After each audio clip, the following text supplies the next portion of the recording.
अधिकार दिलेत की जी काही पुढे नोकर भरती करायची आहे ती या कंपन्यांच्या मार्फत करायची। या 9 कंपन्यांमध्ये अनेक जण कोण लाभार्थी आहेत, कोणाच्या कंपन्या आहेत हा एक वेगळा राजकीय विषय होईल, पण तेही आपल्याला कळून चुकेल आज ना उद्या कोणत्या कंपन्या आहेत त्या।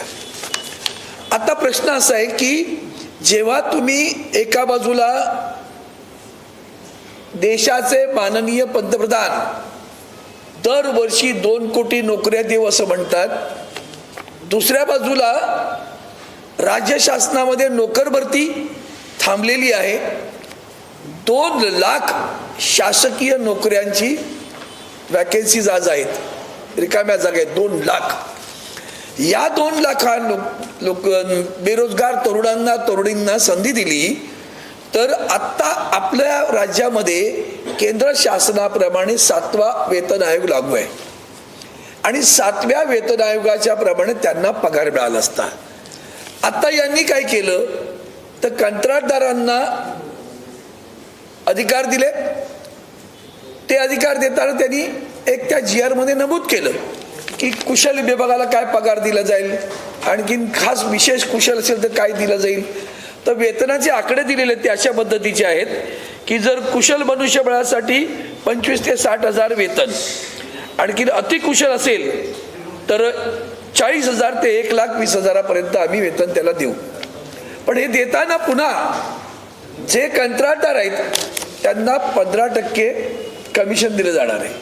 ते 15% कमिशन यांच्याचकडनं काढून घेणार, अधिक 1% वेगळा टॅक्स म्हणून घेतला जाईल। 1% असा, 1% मिसेलेनियस आणि 1% सेस म्हणून 17% त्या दिलेल्या वेतनात, म्हणजे समजा 25,000 वेतन देणार असतील किंवा 30,000 देणार असतील तर 17% कपात तिथंच होणार आहे।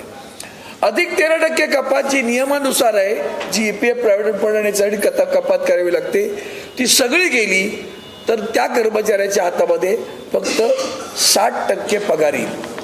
म्हणजे ज्याला 30,000 पगार सांगितला असेल तर त्याला 60% म्हणजे 18,000च्या घरात पगार येणार आहे। लक्षात घ्या, एवढी त्याच्या पगारातली कपात होणार आहे। आता एवढी कपात झाल्यानंतर ती कपात करताना पुढे आणखीन GR मध्ये आणखीन धक्का दिलाय। तो धक्का असा आहे की हे कंत्राटी कामगार जे आता केलेले घेतले जातील ते पुढील 5 वर्षासाठी याच वेतनावर काम करतील। त्यांना वेतन वृद्धी, त्यांना बोनस, मेडिकल किंवा आणखीन महागाई भत्ता या गोष्टी काही नाही, फिक्स असं करणार आणि अशाच पद्धतीनं वेतन त्यांना दिलं जाईल 5 वर्षासाठी। आपण विचार करा, ह्याला सगळ्याला कारणीभूत पहिल्यांदा केंद्र सरकार आहे। केंद्र सरकारनं कामगारांचे कायद्यात बदल केले। सुदैवानं महाराष्ट्रामध्ये त्यावेळेला आदरणीय उद्धवजी ठाकरे साहेब मुख्यमंत्री होते आणि त्यांनी केंद्राचे कायदे, कामगार कायदे राज्यात लागू करू दिले नाहीत। हे आल्याबरोबर ते कायदे लागू झाले। त्या कायद्यातल्या काही गोम आहेत त्या मुद्दामून सांगतो, सर्वसामान्य जनतेला सुद्धा आता कळलं पाहिजे की हे सरकार आपल्या मुळावर कसं आलेलं आहे ते। त्यातला पहिला असं आहे की परमनंट नोकरी जवळजवळ नाहीच। मग काय असेल तर फिक्स टर्म एम्प्लॉई, जसा आता हा 5 वर्षाचा आहे। आता तो फिक्स टर्म ठेवल्यानंतर त्याला आज आम्ही कंत्राटी पद्धतीने सांगितलं तुला मी महिन्याला 25,000 रुपये पगार देईन, तुझं आणि माझं कंत्राट झालं आणि त्यानुसार मी 2 वर्ष तुला पगार देत आलो। 2 वर्षानंतर तो म्हणाला माझं फिक्स टर्मचा आता पुन्हा एकदा करार पुढे वाढवा। तो करार वाढवताना मालक म्हणतो मी तुला तेव्हा 25,000 दिले, आता मला शक्य नाही, तू 20,000च काम करायला तयार असेल तर बोल, नाही तर माझं तुझं कंत्राट संपलं। म्हणजे सर्वसामान्य तरुणांच्या अशा आकांक्षांवर पाणी फेरणारे निर्णय या सरकारनं घेतले, केंद्र सरकारनं फिक्स टर्म मध्ये। बाकी तर तुम्हाला कॉन्ट्रॅक्च्युअल लेबर आणि तिसरा कॅज्युअल लेबर, परमनंट कोण, हा विषय गंभीर आहे। म्हणून केंद्र सरकारने असे कायदे करताना आणखीन एक घाणेरडा कायदा केला की 100 पूर्वी असं होतं की 100 कर्मचारी किंवा त्याहून अधिक कर्मचारी असतील तर तो कारखाना किंवा ती इंडस्ट्री बंद करायची असेल तर त्यांना राज्य सरकारची अनुमती घ्यावी लागत होती। आता त्यांनी कायद्यात अशी तरतूद केली 300 पर्यंतचे कर्मचारी संख्या असेल तर त्या कारखान्याच्या मालकाला जर एखादा कारखाना बंद करायचा असेल तर ते त्या पद्धतीनं बंद करू शकतात. त्याला कुणाची परवानगी घेण्याची गरज नाही. आत्ता काल परवाकडे महाडमध्ये हा प्रकार घडला. एका कारखानदारानं त्या 7-8 कर्मचाऱ्यांच्या लढाऊ कर्मचाऱ्यांना काढलं म्हणून बाकीच्यांनी आंदोलन केलं. त्यावर आमच्या बैठका झाल्या पण ते ऐकलं नाही. आता सगळ्यांना काढून टाकलं त्यांनी. कोण विचारणार? म्हणजे एका बाजूला शेतकऱ्याची विल्हेवाट लागते, वातावरणातील बदलाचे दुष्परिणाम भोगतोय, शेतकरी आत्महत्या करतोय, बेरोजगार सगळ्या सर्टिफिकेट्स घेऊन भेंडोळी घेऊन वणवण नोकरीसाठी फिरतोय. ती नोकरी मिळालीच तर ती शाश्वत नाही, ती कंत्राटी आहे. आम्ही शाश्वताकडून अशाश्वताकडे आमची वाटचाल सुरू आहे. आणि इतकी भयानक आहे की आत्ता हे जे काय प्रकारात सरकारनं केलं त्यातलं सगळ्यात लक्षात येईल तुम्हाला. जेव्हा कंत्राटी कामगारांचं अशा पद्धतीनं भरती होते तेव्हा आरक्षणाचं काय होतं. एका बाजूला मनोज जरांगे उपोषणाला बसले मराठ्यांच्या आरक्षणाला, दुसऱ्या बाजूला ओबीसी दिल्या म्हटल्यावर ओबीसीची मंडळी आपली राज्यातील तयार झाली. ती म्हणाली आमच्या ओबीसी आरक्षणाला धक्का लावू नका, तुम्हाला त्यांना आरक्षण द्यायचं तर द्या पण आमच्या आरक्षणाला धक्का लावू नका. राज्यातलं सरकार 2 समाजामध्ये भांडण लावून मस्त बघते. त्याचं सर्वात सुंदर उदाहरण म्हणजे काल माननीय मुख्यमंत्र्यांनी पत्रकार परिषद घेतली. त्या परिषदेला 2ही उपमुख्यमंत्री येत असताना मुख्यमंत्री असं म्हणाले काय नाही बोलू आणि निघून जाऊ. पत्रकार परिषद कशासाठी होती? मराठा समाजाच्या आरक्षणासाठी.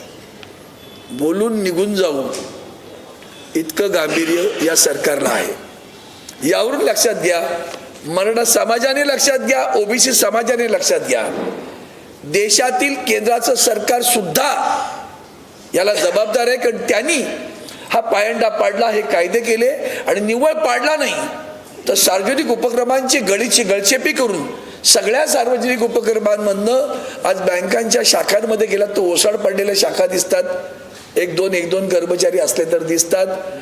कर्मचाऱ्यांची संख्या प्रचंड प्रमाणात सगळीकडे कमी करून टाकली आणि खाजगीकरणाकडे सगळे चाललेले आहेत. खाजगीकरण कोणाला करतायत त्याच्यात बोलण्याची गरज नाही आहे. मग एअर इंडिया असेल, मुंबईचं हवाई दल असेल, हवाई अड्डा असेल, या सगळ्या ठिकाणी खाजगी नोकऱ्या सुरू आहेत, त्याही कंत्राटी पद्धतीने सुरू आहेत. म्हणून याचा उपयोग आता राज्य सरकारनं केला. यांचे राहिले किती दिवस? बोलून निघून जाऊ, हे त्यातला अर्थ आहे. बोलून निघून जाऊ म्हणजेच असेच 3-4 महिने काढून निघून जाऊ. तुमचं भलं करण्याचा आमचा विचार नाही. आणि म्हणून राज्यातील जसं शेतकऱ्यांनी आंदोलन केलं आता कामगार सुद्धा रस्त्यावर उतरेल. सर्व कामगार संघटना याचा गंभीर विचार करतायत. कृती समिती याचा गंभीर विचार करते. बेरोजगार तरुण भेंडोळ्या घेऊन फिरतोय. रोजगार हा शब्द इतका फसवा आहे की रस्त्यात भाजी विकणार त्याला सुद्धा रोजगार दिला म्हणून सांगायला हरकत नाही. मुद्रा, स्टँडअप, स्टार्टअप बोगस आहे सगळं. सर्वसामान्य एखादा तरुण मुलगा जर त्यासाठी बँकेत गेला कर्ज मागायला तर त्याला कर्ज सहजासहजी मिळत नाही. तो उभाही राहू शकत नाही. फक्त तिकडं घोषणा करायच्या आहेत आणि त्या घोषणाबाजीमध्ये हे जे जुमलेवालं सरकार वरती आणि जुमलेचं बाप आमच्या उद्धवजींच्या भाषेतले शब्द मी वापरू इच्छित नाही पण जे काय घडतंय ते कामगारांच्या मुळावर येणार आहे. आणि मग यांचा आवाज कोणी विचारायचा? तुम्ही ती एसीजेड मध्ये तुम्हाला किती लोकांना माहिती आहे? मी लोकसभेत विचारला प्रश्न एकदा कामगार मंत्र्यांना, भारतातील जनतेला कळू द्या एसीजेडला कामगार कायदे लागू आहेत का? अनेकांना याची कल्पना नसेल. एसीजेड मध्ये कामगार कायदेच लागू नाहीत. एसीजेडच्या क्षेत्रामध्ये इतर ठिकाणी लागू होते ते आता पंगू करून टाकले. त्यामुळे ही जी वाताहत आता लागलेली आहे त्यातून बिचारे आमचे तरुण, जो आमचा समाज मागे आहे, मराठा समाज असेल, ओबीसी समाज असेल, जो आरक्षणासाठी झगडतोय त्या समाजाला सुद्धा आपल्या माध्यमातून एकच विनंती करतोय, बघा तुमचं आरक्षण कायमचं कसं संपवतायत. हा आरक्षण कायमचं संपवण्याचा डाव भारतीय जनता पार्टीतलं केंद्रातील सरकार आणि राज्यातील सरकार हातात हात घालून करते. त्याचा निषेध आम्ही करतो. त्यावर निश्चितपणे आदरणीय उद्धवजींच्या मार्गदर्शनाखाली आम्ही सर्व पुढे या बाबतीत राज्य सरकारला खडा सवाल तर विचारूच, पण त्या संदर्भात वेळ आली तर आंदोलन सुद्धा पुकारू, एवढंच या निमित्तानं सांगू इच्छितो. कोण बोलतो? एक मिनिट. हा काय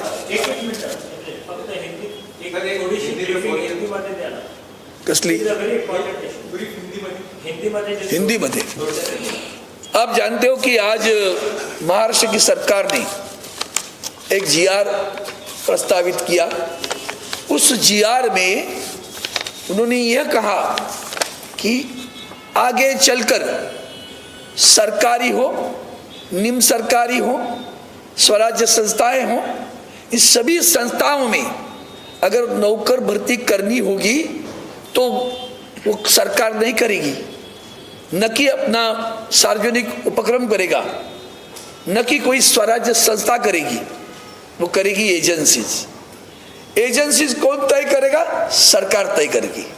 सरकार ने जीआर में कह दिया 9 एजेंसियां हमने तय कर ली है और आगे चलकर जहां भी नौकर भर्ती होगी वहां इन 9 एजेंसियों के मार्फत आप नौकर भर्ती करोगे.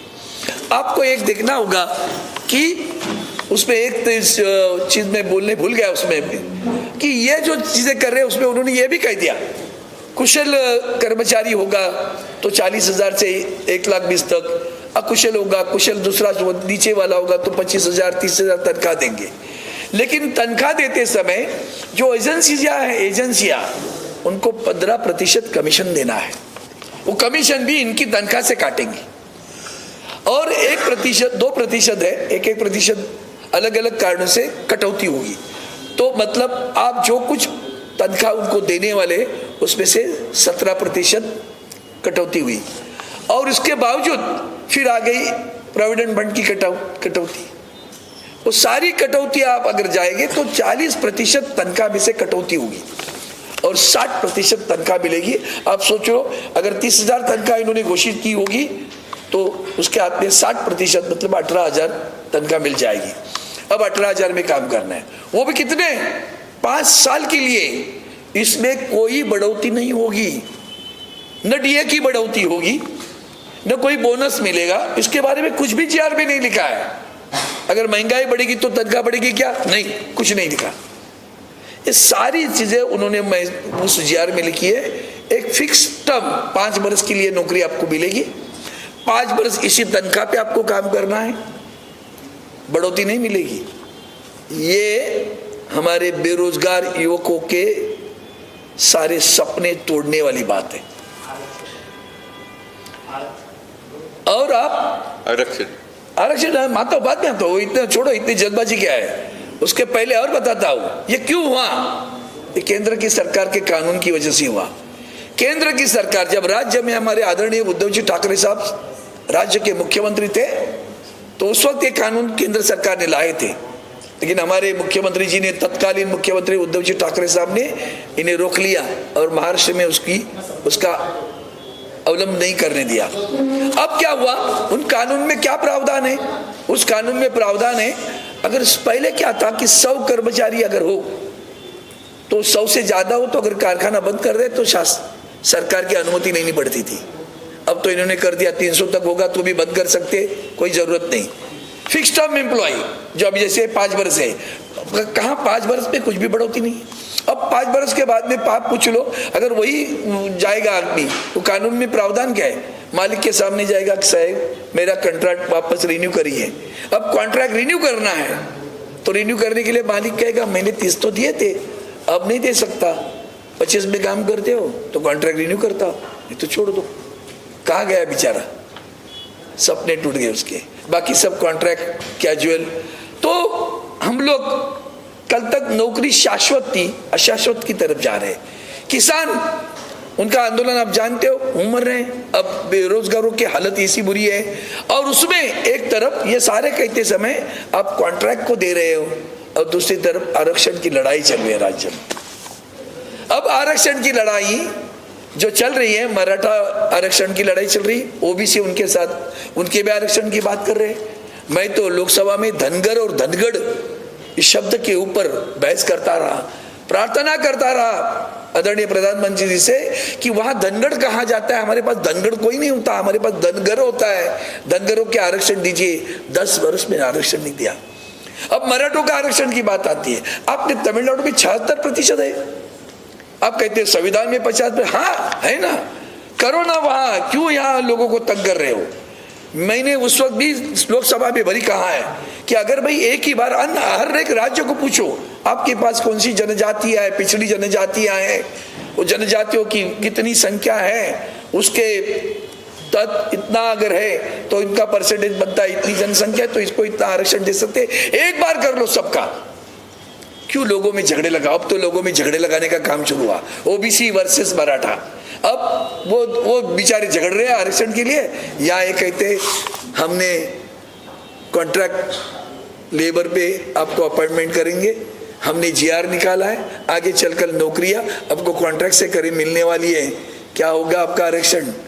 ये तो आरक्षण परमानेंट खत्म करने का कुटिल डाव इस सरकार ने रचाया है, और इसको हमको खिलाफ उसके लड़ना होगा, क्योंकि बेरोजगार के सपने ही टूटने वाला काम ये सरकार कर रही है। उसका एक और बता देता हूं, कल माननीय मुख्यमंत्री जी ने वहां पत्रकार परिषद ली थी और उन्होंने कहा कुछ नहीं, बोल के निकल जाएंगे, बोल के निकल जाएंगे। यही उनका ऑब्जेक्ट है कि बोल के निकल जाना है, ऐसे ही बोल दो, चुनाव तो आने वाले 4 महीने में, निकल जाएंगे। और लोगों के साथ, हमारे युवकों के सपनों के साथ खिलवाड़ हो रहा है। खिलवाड़ के खिलाफ शिवसेना डट के खड़े रहेगी। आप ये कह रहे हैं कि इस प्रकार का जीआर जो है, वो जो आरक्षण मिला है, सरकारी आरक्षण या तमाम जो आरक्षण मिले, इस जीआर में आरक्षण का कहीं भी जिक्र नहीं है। आरक्षण के बारे में कहीं भी, अरे जब 5 वर्ष के लिए कॉन्ट्रैक्ट पे काम कर रहे हो, 5 वर्ष के बाद में क्या होगा उसके बारे में कुछ लिखा है कि भैया आपको वापस आगे बढ़ाएंगे कॉन्ट्रैक्ट। डिफेंस में हम 4 वर्ष की बात करते हैं, जब रक्षा दल में हम 4 वर्ष की बात करते हैं तो यहाँ क्या बात करेंगे। देश के युवा पीढ़ी के साथ में जो खिलवाड़ हो रहा है ना, सभी आरक्षण के लिए लड़ने वाले संघर्षशील जवान युवकों को मैं इतना ही कहता हूं, सावधान।